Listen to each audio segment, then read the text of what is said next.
Hey guys, welcome to PM Pathshala. आज हम 29 मार्च का हिंदू एनालिसिस करेंगे। सबसे पहले जैसा कि हम क्या करते हैं, प्रीवियस ईयर क्वेश्चंस करेंगे।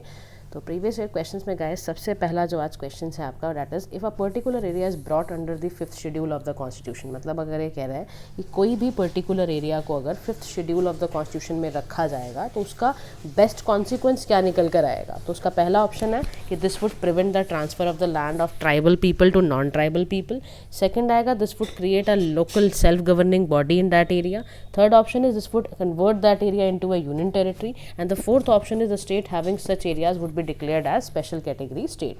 तो आपको इसमें से करेक्ट स्टेटमेंट ढूंढनी है और आपको बताना है। सेकंड क्वेश्चन गाइस कह रहा है, मैं अभी आपको आंसर्स भी दूंगी बट आप पहले अटेम्प्ट तो करो। सेकंड क्वेश्चन में कह रहा है the Indian sanitation coalition is a platform to promote sustainable sanitation and is funded by the government of India and the world health organisation.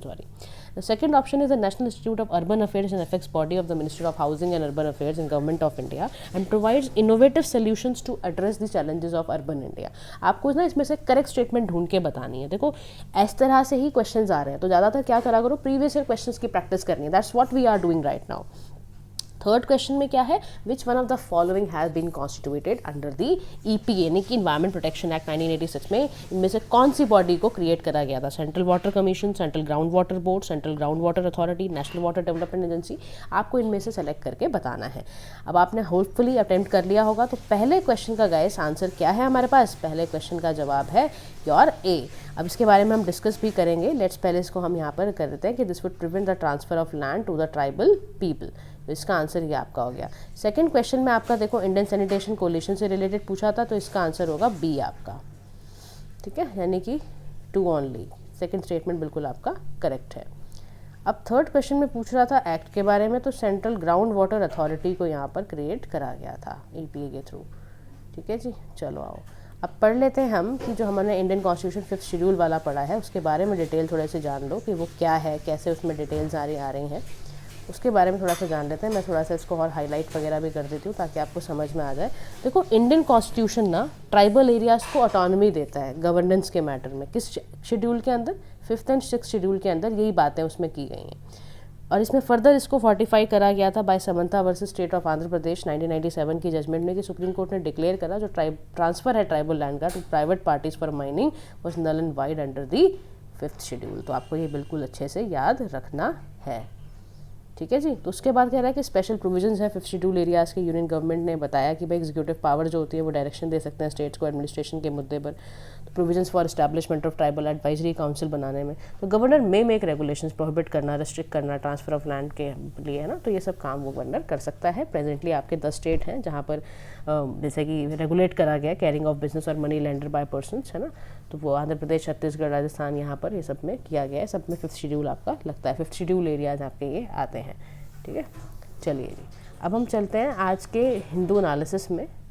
तो देखो सबसे पहली न्यूज़ है EPFO set to marginally hike interest rate इन्होंने करा है deposits पर 8.15% का, ठीक है। तो अब मिनिस्ट्री ने अप्रूव किया था, फाइनेंस मिनिस्ट्री ने, तो जो इंटरेस्ट होगा वो सब्सक्राइबर्स के अकाउंट में क्रेडिट करा जाएगा। Central board of trustees and ask EPFO to simplify the process also, ताकि वो जॉइंट ऑप्शंस को सबमिट कर पाएँ हायर पेंशंस के लिए। तो ईपीएफओ बोर्ड जो है बेसिकली रिकमेंड करा उसने सारी रिकमेंडेशंस को, and this propose interest rate increase होगा, है ना। प्रीवियस ईयर रेट से 8.10 था पहले, अभी 8.15% हो जाएगा।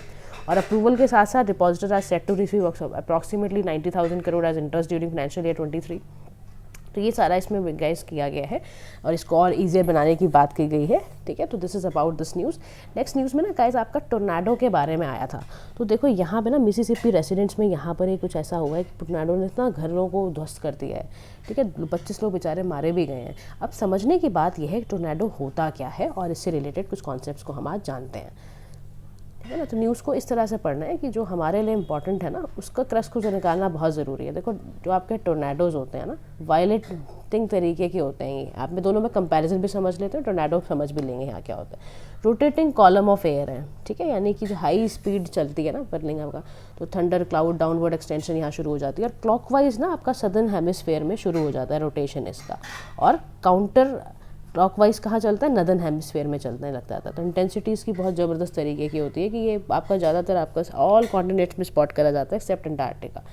तो जहाँ इन एरिया जहाँ पे कन्वर्जेंस होती है ना, जहाँ पर cold and warm front common पड़ते हैं, यानी कि जहाँ यूएस का मिडवेस्ट है वहाँ पर इसका कन्वर्जन ज़्यादा देखने को मिलता है। समझ रहे हो, जहाँ कोल्ड एंड वार्म फ्रंट मिलते हैं या कॉमन होते हैं वहाँ पर आपको ज़्यादातर ये देखने को मिलता है। ठीक है, तो और इसमें साइक्लोन भी क्या है, साइक्लोन भी जैसे सेम ही होते हैं, बस अलग अलग जगहों पर आ रहे हैं तो उनके नाम अलग अलग रखती हैं। ठीक है, तो यहाँ पर क्या है, लार्ज स्केल मास आपका जो होता है रोटेट करता है around a strong centre of low pressure बन जाएगा क्लॉकवाइज एंड द सदर्न, और यहाँ पर काउंटर क्लॉकवाइज बन जाता है नदर्न हेमिस्फीयर में। तो इस तरह से यहाँ पर ही आता है। और देखो इसके बारे में और जान लो, टोर्नेडो के बहुत वायलेंट रोटेटिंग कॉलम होते हैं हवा के, जो कोलाइड करते हैं अर्थ के सरफेस के साथ, तो क्यूमुनिम्बस क्लाउड्स आ जाते हैं। तो फनल शेप स्टॉर्म्स होती हैं, लो प्रेशर एरिया में बनते हैं और बहुत ही वायलेंट, बहुत डिजास्टर्स स्टॉर्म्स होती हैं ये। ठीक है ना, तो these storms are convert potential energy, heat energy into kinetic, और अलाउ करती हैं, एजिटेट कर देती हैं पूरे एटमॉस्फेयर को, एजिटेट कर। ठीक है, तो मिड लैटिट्यूड बोथ आपके नदर्न एंड हेमिस्फेयर में स्प्रिंग एंड समर में आपको देखने को ज़्यादातर ये थंडर स्टॉर्म्स मिलती हैं। ठीक है, tornado are seen as a condensation funnel, जो कि क्यूमुलम्बस आपके क्लाउड से निकल कर आते हैं और बहुत सारे जो रोटेटिंग डेब्रिस होते हैं उसको क्लाउड में बनते हैं और बाद में डस्ट बीनीथ के साथ बाहर निकल के आते हैं। ठीक है, this is about your tornado. Now let's move to the next news, whatever is important for our exam perspective, हम वो सारा करते चले जाएंगे। एडिटोरियल में एक एडिटोरियल बड़ा इंपॉर्टेंट आया, उसके बारे में डिस्कस करेंगे। The need for sector specific safeguard की यहाँ पर बात कर रहा है टेकिंग, या किसकी चीज़ की बात हो रही है। देखो इंडिया का जो डिजिटल इकॉनमी है is set to reach a whopping $1 trillion by 2026। तो people are going digital rapidly, आप जानते ही हो सभी के हाथों में आजकल क्या है, मोबाइल फ़ोन्स हैं। फ्रॉम शॉपिंग से लेके सोशलाइज होना, एजुकेशन में, गवर्नमेंट सर्विसेज में, हर जगह हम देखते हैं कि सब जगह फ़ोन हो चुके हैं ना, मोबाइल हो गया। इसीलिए हमारा digital personal data protection bill भी आया है 2023 का, जैसे रिसेंटली प्रपोज किया गया, और 5 ईयर डिस्कशन के बाद, डिलिबरेशन के बाद, कि कैसे सेफगार्ड करना है सिटीजन की इन्फॉर्मेशन को किसी मिसयूज से और किसी भी अनऑथराइज एक्सेस से। तो बिल ने पूरा आउटलाइन करा कि भाई सिटीजन्स के राइट ये हैं, पर्सनल डेटा को लेके ये रिस्पॉन्सिबिलिटी है डेटा कलेक्टर की। बट लेकिन इसमें कुछ देखो, अब हर चीज़ में प्रॉब्लम भी होती है ना, तो ऑथर कह रहा है कि इसमें प्रॉब्लम ये है कि it lacks specificity in certain clauses, जैसे कि interaction with sectoral data protection regulations क्या होंगे, तो ये सारा।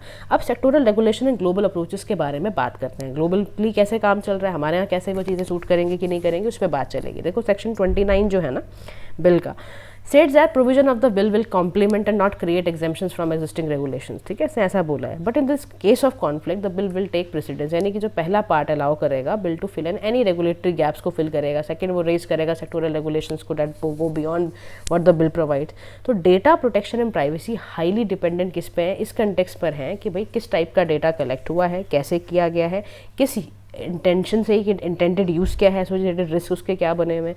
तो सेक्टोरल एक्सपर्टीज़ होना ना बहुत ज़रूरी है, डीप अंडरस्टैंडिंग क्योंकि हर पर्टिकुलर सेक्टर की होना बड़ी ज़रूरी है, क्योंकि market dynamics, technology, risk, business model को समझना बहुत ज़रूरी है, क्योंकि इससे ही इनेबल होगा ना रेगुलेटर्स को कि वो सारे इंडस्ट्रीज़ को मिलकर वेल इन्फॉर्म्ड प्रोडक्टिव मैनर में काम कर पाएँ। तो ग्लोबल कम्युनिटी में ना 2 मेजर अप्रोचेस के साथ रेगुलेट कर रहे हैं प्राइवेसी एंड प्रोटेक्ट कर रहे हैं डेटा को। तो यूरोपियन यूनियन ने ना एक GDPR निकाला, यानी कि जनरल डेटा प्रोटेक्शन रेगुलेशंस को निकाला है, जिसमें कॉम्प्रिहेंसिव अप्रोच को अपनाया गया है कि कैसे स्ट्रॉन्गेस्ट और स्ट्रिंजेंट फ्रेमवर्क बनाया जाए सेक्टोरल अप्रोच के लिए यूनाइटेड स्टेट में, seen as through laws and जैसे कि health insurance, portability, accountability act, ये सारा वर्क है रेगुलेशंस का टेलर करना। तो GDPR despite being a comprehensive framework है स्पेसिफिक प्रोविजंस हैं सर्टेन इंडस्ट्री के, जैसे कि हेल्थ केयर आर्टिकल 9 के अंदर दिया हुआ है। तो एडिशनली GDPR जो है ना परमिट करता है EU मेंबर्स को कि वो इंप्लीमेंट करें मेजर्स को जो आपके प्रोविजंस के बाहर भी जा सकें। फॉर एग्जांपल जैसे जर्मनी ने एक आपका BDSS कुछ करके निकाला था, which in some cases has stricter provisions हैं उनके GDPR से भी ज़्यादा। तो रिप्रेजेंटेटिव फ्रॉम EU हर जो मेंबर हैं उसका डेटा प्रोटेक्शन की अथॉरिटी, गाइडेंस, ये सब करना वो निकाल लेते हैं उसके इंटरप्रिटेशंस, और इंक्लूडिंग सेक्टर स्पेसिफिक इशूज़ भी उसमें देख लेते हैं। अमेरिकन सेक्टोरल अप्रोच जो डेटा का प्रोटेक्शन था उसमें कई सारे फ्लॉज थे, जैसे कि इनकंसिस्टेंट प्रोटेक्शन करना, इन्फोर्समेंट में प्रॉब्लम आना, ओवरलैपिंग होना, कॉन्ट्राडिक्टरी प्रोविजंस आना, फेडरल रेगुलेशंस की कमी होना, कई सारे कन्फ्यूजन एंड गैप्स बिजनेसेस के अंदर क्रिएट होना, स्टैंडर्डाइजेशन में प्रॉब्लम आना। तो GDPR मॉडल ना इंडिया के लिए काम नहीं कर सकता, लेकिन क्योंकि ना देखो GDPR हमारा जो डेटा प्रोटेक्शन बोर्ड है ना उसको हमने ग्रीवेंस एजेंसी के फॉर्म में बनाया, ना कि कोई रेगुलेटर फॉर्म में बनाया। अर्लियर जो वर्जन था बिल का डेटा प्रोटेक्शन से रिलेटेड जो था, may have been better suited and independent regulator, वो फिर सच एज EDP भी हो जाता हो। लेकिन जो current draft of the bill है वाला मेजर स्टेप फॉरवर्ड यही किया गया है कि भाई सिटीजन्स को हमें डेटा को बहुत क्लैरिटी के साथ पर्सनल डेटा को उसके स्पेसिफिसिटी के साथ और उसके इंटरेक्शन के साथ बहुत ही ज़्यादा ढंग से उसको संभाल के रखना है और राइट बैलेंस निकालना है। तो finding the right space for the bill is important. तो इंडिया में for example we already have sectoral regulation regarding data protection. Reserve Bank of India ने डायरेक्ट कर रखा है कि कैसे स्टोरेज करनी है पेमेंट सिस्टम की, नेशनल हेल्थ अथॉरिटी की, हेल्थ मैनेजमेंट एजेंसी की। तो there are results of extensive industry consultation and कुछ एक्सपर्ट इनपुट्स हैं। तो अगर ये नेग्लेक्ट किए जाएंगे रेगुलेशंस और इस्टेब्लिश करा जाएगा new framework which undermine the considerable effort invested in the creation. अगर हम एग्जिस्टिंग रेगुलेशन से डिविएट हुए it will further require the industry to readjust their operations again. तो DPDP जो बिल है यानी कि जो digital personal data protection bill है therefore must serve as the minimum layer of protection की उसको ज़रूरत पड़ेगी, सेक्टोरल रेगुलेटर्स की ज़रूरत पड़ेगी and it has the ability to build on these protections. ठीक है, तो आगे के यहाँ पर क्या बात कर रहा है ये कि फ्रेमवर्क ऐसा होना चाहिए that specially useful in India where not all regulators में हैव द सेम कैपेसिटी। तो डेटा प्रोटेक्शन बहुत ही कॉम्प्लेक्स सब्जेक्ट है and we must create room for sectoral expert ताकि हम अच्छे तरीके से काम कर पाएँ, एक सेफर, एक सिक्योर और एक डायनेमिक डिजिटल लैंडस्केप तैयार कर पाएँ। इसीलिए गाइस ये सारे के सारे प्रयास किए जा रहे हैं। What does Muslim personal law से ऑन इनहेरिटेंस। देखो रिसेंटली क्या हुआ ना, एक मुस्लिम कपल था केरला का जिसने एडवोकेट करा, सी शुक्र हिज वाइफ है ना, वाइस चांसलर थे फॉर्मर महात्मा गांधी यूनिवर्सिटी के। तो रिसेंटली उन्होंने डिसाइड करा कि हम अपनी मैरिज को रजिस्टर कराएंगे under the special marriage act almost 30 years अपनी मैरिज के बाद, निकाह के बाद। ठीक है, अब ये करवा क्यों रहे हैं, क्योंकि इनका ना अगर SMA लग जाएगा यानी कि अगर स्पेशल मैरिज एक्ट के तहत अगर ये रजिस्टर करा लेते हैं मैरिज तो ना सेक्युलर एक्ट अप्लाई होगा इनके मैटर्स ऑफ इनहेरिटेंस में, इनकी फैमिली है ना और इनके डॉटर्स को भी इनहेरिट कपल प्रॉपर्टी मिलेगी, इंडियन सक्सेशन एक्ट के तहत मिलेगी। तो couple has 3 daughters and no sons. ठीक है, अब इस्लामिक लॉ क्या कहता है इससे रिलेटेड, इस्लामिक लॉ ये कहता है कि भाई अगर आपका इस्लामिक प्रिंसिपल चलेगा पहली बात तो इनहेरिटेंस में, तो यहाँ पे ना कुरान में सूरा निसा एक होता है वो प्रिंसिपल इनहेरिटेंस का बताता है, डायरेक्ट और इनडायरेक्ट हेयर्स के लिए बताता है। और वर्स 7 है वही बताता है कि जो मेन होता है उसको मिलता है भाई फिर पेरेंट्स एंड क्लोज रिलेटिव्स का शेयर मिलता है। For women there is a share in what their parents and close relatives leave, जो भी चाहे छोटा मोटा कुछ भी हो उसको है ना ऑब्लिगेटरी शेयर्स मिलते हैं यानी कि। तो ये सब इसमें बताया हुआ है। तो यहाँ पे बता रहा है कि according to unanimously agreed rules on the division of property in Islam, daughter को half of the share of the son मिलता है। अगर सन ने 100 मीटर को प्लॉट को लिया इनहेरिट करा है फादर का, तो डॉटर को उसमें से 50 मीटर या half the value of 100 metre मिल जाता है। On marriage according to Islam man is सब, क्योंकि मैन के पास ही सारा होता है ना, बियर करना होता है उसको, family expenses, residence, food, clothing, wife की मेंटेनेंस, एजुकेशन बच्चों की, लुकिंग आफ्टर हिज पेरेंट्स। अगर हस्बैंड प्लीजेस हिज वाइफ तो she has to get like she gets 1/8 share मिलता है प्रॉपर्टी का अगर कपल का चिल्ड्रन है, अदरवाइज उसको 1/4 ही मिलता है। तो is also share for paternal uncles, ये सब के लिए भी होता है ना जो भी ब्लड रिलेटिव्स होते हैं। तो problem when it comes to like Kerala couples arises when a couple has only a daughter और डॉटर्स ही डॉटर ही है ना, तो daughters can inherit only 2/3 of the father's property as a holy book says है ना, कुरान शरीफ में जो लिखा हुआ है। इफ यू लीव ओनली 2 और more females their share is 2/3 of the estate, beyond that shares are from the mother या paternal blood relative से आता है। ठीक है, for mother and paternal blood relatives को जाता है। अब वेरियस ऑप्शंस क्या हैं within Islamic law, options are available to such a couple in case they want property to remain within the family. अगर चाहते हैं वो तो पहला ऑप्शन क्या है, वसीयत लिख दो, विल बना दो, जिसमें person can declare upon his death कि भाई पर्टिकुलर हेयर कौन होगा, इनहेरिट करेगा, not more than 1/3 of the property, ये सब कर देगा ना। जो भी वो देखेगा कोई बच्चा अगर फाइनेंशियली साउंड नहीं है या स्पेशल नीड्स में उसका केयर कर रहा है, या 2 बच्चे पहले अब्रॉड चले गए थे, एक ही बच्चा मेरे कर रहा है तो मैं उसी को दूंगा, लाइक दैट है ना, ऐसे भी कर सकते हैं। एक चीज़ होती है कि बिसाइड्स वसीयत एक कॉन्सेप्ट होता है विरासत का। विरासत का मतलब क्या है, इनहेरिटेंस बेसिकली। तो there is option of hiba, जिसको हम अनरिस्ट्रिक्टेड ट्रांसफर कहते हैं, प्रॉपर्टी या वेल्थ का person during the life time of the donor. In this case Kerala couple hiba provisions could have been used है ना, हिबा यूज़ कर सकते हैं to transfer all the property in the name of the daughters during the life time of the parent, and this is like a gift deed, gift deed की तरह काम करेगा importantly. While the Islamic division of property जो है clauses जो लगाएगा relatives come into force once a person dies ना, तो gift deed can be made during one's life time करा जा सकता है। तो jury is out whether the Kerala couples actions went against the intendant. अब वहाँ पर एक है ना कि पेरेंट्स की एंजाइटी की वजह से है या बच्चों के फ्यूचर एक्शंस की वजह से है, तो वो सब देख के यहाँ पर ऐसा किया गया है। तो नेक्स्ट हमारा आता है गाइस, एंटी वैक्सीन मूवमेंट बहुत ज़्यादा चल रही है यूएस में, तो ज़रा समझ लो कि ये क्यों होती है। तो in recent year anti vax movement बहुत स्ट्रॉन्ग से स्ट्रॉन्ग चली है ना, campaign contributed to the poor levels of uptake of your कोविड-19 वैक्सीन वर्ल्ड वाइड। तो there is a growing need to comprehend implications. ऐसा क्यों होता है, देखो ये एवोल्यूशन क्यों चला, एंटी वैक्सीन एक्टिविज्म क्यों चलता है। देखो सीधी सी बात है, पहले तो लोगों को ये डर होता है कि भाई इसके हेल्थ आउटकम्स क्या होंगे है ना, लोग क्यों डिसबिलीव दिखाते हैं या हेजिटेंसी क्यों है तो इसीलिए होती है क्योंकि हमें डर लगता है कि भैया अगर हमने लगा ली तो पता नहीं क्या हो जाएगा हमारे शरीर में। तो वैक्सीन एक तरह का टूल्स है जिसमें nation can achieve protection from the mortality and morbidity from serious life threatening infection और अदर पीपल, है ना। वैक्सीन हम क्यों लगाते हैं, इसीलिए लगाते हैं। जैसे देखो स्मॉल पॉक्स की जब वैक्सीन 1796 में आई तो एक एरा ऑफ वैक्सीनेशन शुरू हो गया, टेक्नोलॉजी जैसे आई भाई ज़्यादा से ज़्यादा वैक्सीनेशन बच्चों को देना चाहिए। लेकिन पैरेलली एक और भी चीज़ चल रही थी, दैट इज़ वैक्सीन हेजिटेंसी भी स्टार्ट हो गई थी, ठीक है। तो एक वेकफील्ड का आर्टिकल था लेंसन में दिया हुआ था जो लेटर विड्रॉन की भाई बाद में विड्रॉ करना पड़ा। तो लिंक बिटवीन ऑटिज्म एंड, उन्होंने लिंक कर दिया ऑटिज्म को वैक्सीन अगेंस्ट रूबेला, मतलब अगर आप autism according to that article अगर आप वैक्सीन लगाते हो रूबेला, मम्स एंड मिसल्स की, तो आपको ऑटिज्म की दिक्कत आ जाएगी। तो while acknowledging the leap in geometric progression post pandemic में देखा जाए तो ऑथर ने एक और ट्रेस करा कि भाई जो प्रीसीडिंग द कोविड-19 पैंडेमिक है इसके साथ साथ एंटी वैक्सीन एक्टिविज्म भी बहुत विजिबल यूएस में दिखा है।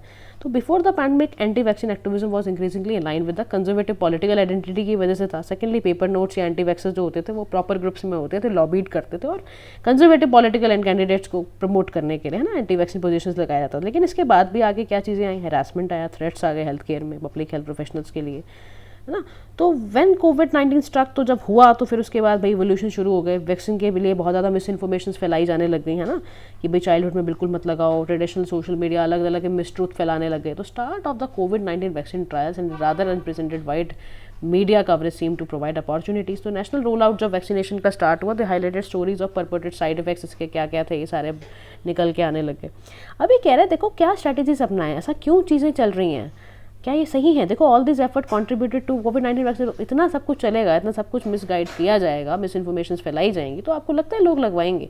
तो ऐसा क्या किया जाए, एंटी वैक्सीन कैंपेन्स को कैसे दूर करा जाए। तो कह रहा है कि बहुत ज़रूरी है 3 स्ट्रैटेजीज़ पे काम किया जा सकता है यूएस में। जैसे कि ये कह रहा है कि यूएस में क्या कहीं भी जहाँ पर आपको लग रहा हो, they call to develop network communities को बुलाओ, ठीक है, उनको बोलो कि राइट टाइम पे पब्लिक के पास पहुँचे, राइट जगह पे पहुँचे, राइट मैसेंजर को पहुँचाएं, वैक्सीन रिलेटेड इन्फॉर्मेशन सही दें, pre-empt pre bunk well funded amplified messages होने चाहिए एंटी वैक्सीन मूवमेंट के खिलाफ भी। तो secondly interdisciplinary active sectoral collaboration होना बहुत जरूरी है ताकि इफेक्टिव तरीके से लोगों के पास चीज़ें जाएँ। कोऑर्डिनेटेड एफर्ट होगा कि भाई ट्रेंड्स एंटी वैक्सीन एफर्ट्स के क्या रहे, उसके बाद लिबर्टी जो सेपरेटिंग नैरेटिव जो है about liberty from anti vaccine attitudes और मिटिगेटिंग, सारे को हमें एक साथ हमें हटाना पड़ेगा। तो पेपर इंडिकेट्स इंपॉर्टेंस क्या है कि हम ना कॉम्प्रीहेंड करें कि इम्प्लीकेशंस क्या होंगे, रिसेंट जो इवोल्यूशन हुई उसके अकॉर्डिंग करो, साउंड पब्लिक हेल्थ स्ट्रैटेजीज़ को प्रमोट करने की ज़रूरत है। तो अर्जेंट नीड क्या है कि हेल्थ केयर चीज़ों को बहुत ग्लोबली उसको अर्जेंट इशू समझा जाए, one that nations will do well to intercept before it grows and any further अगर कॉज बनाए वो, तो उससे अच्छा इसको तुरंत ही इस चीज़ को इमीडिएट बेसिस पे दूर किया जाए।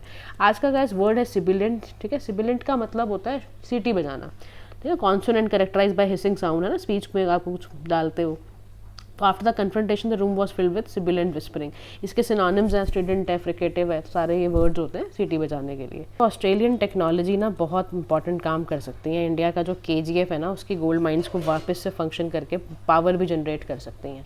तो आइकॉनिक जगह है हमारी ये, ठीक है, लेकिन अभी यूज़ में नहीं है, Kolar gold fields in Karnataka, है ना। तो ग्रीन ये कह रहा है कि ग्रीन ग्रेविटीज़ से ना इसको इस चैलेंज को दूर किया जा सकता है, मतलब ग्रेविटी की मदद से ना पावर जनरेट की जाएगी। कैसे की जाएगी, देखो इसमें ना क्या करा जाएगा कि ना वेटेड ब्लॉक्स होंगे डीकमीशन माइंस में और इन्वायरमेंटल चैलेंजेस को सबको देखते हुए यहाँ पर करा जाएगा, ठीक है। ग्रेविटी का एज अ फ्यूल यूज़ करा जाएगा, डिस्पेंस करा जाएगा, we dispense with consuming the critical water land and chemical with other storage facility also.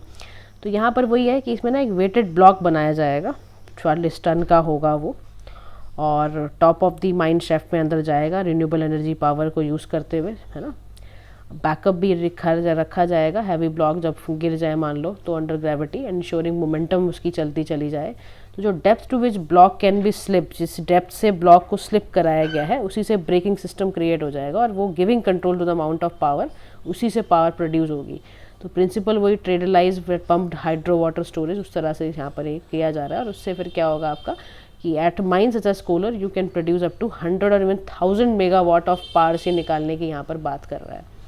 अब नेक्स्ट न्यूज़ है हमारी कि इंडिया ना एस्टिमेट कर रहा है burden TB burden using own system. तो इंडिया पहली ऐसी कंट्री बन गया है जिसने एस्टिमेट कर रहा है ट्यूबरक्लोसिस बर्डन इन कंट्री, और अपना इन्होंने मैथमेटिकल सिस्टम निकाला है डिजीज़ बर्डन को एस्टिमेट करने का। तो क्योंकि हमारा सपना भी है ना भी हमें ख़त्म करना है इसको, तो ग्लोबल टीबी जो रिडक्शन नंबर्स हैं stand at 11% and TB reduction India में 18% चल रहा है, which is the good care ना। तो individual status of infection, disease, health care seeking, ये सारा का सारा इस डेटा के अंदर होगा। India urges G20 to made the find ways of reducing trade gaps को कैसे कम करना है। तो देखो यहाँ पर यही बात की जा रही है कि भाई ट्रेड फिनेंसेस को कैसे कम करें, ट्रेड फिनेंस गैप को कैसे, जो इतना वाइडन हुआ है उसको कैसे कम करना है। तो ADB ने एस्टिमेट करके बताया, जो एशियन डेवलपमेंट बैंक है ना, एस्टिमेट करा है इन्होंने, ग्लोबल जो ट्रेड फाइनेंस गैप है वो इंक्रीज़ होता चला जा रहा है।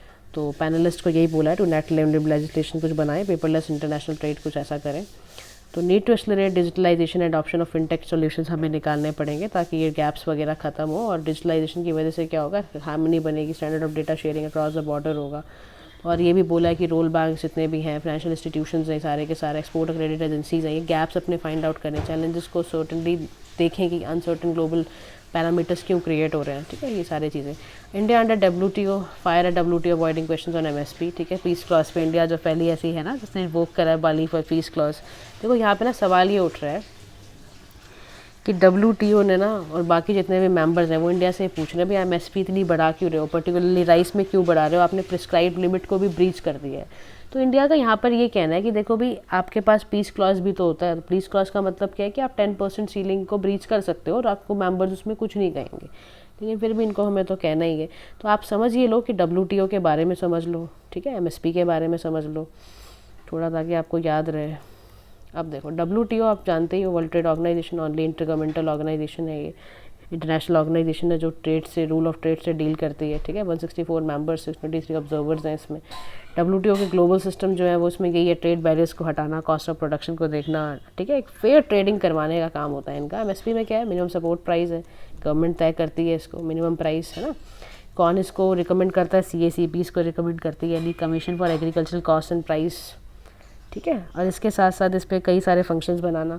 इससे रिलेटेड गाइस एक वीडियो भी मैंने डाली है, तो उसके साथ मैं पिंग कर दूंगी आपको, तो इससे मैं आपको MSP के बारे में और ज़्यादा इन्फॉर्मेशन मिल जाएगी। तो kind of the way we calculate the MSP, this is the formula, right, this is how will calculate it, ऐसे निकालते हैं। ठीक है, तो जस्ट आपको इसको रीड करना है, nothing else more than that. Thank you so much, keep sharing, keep liking and subscribing to our channel.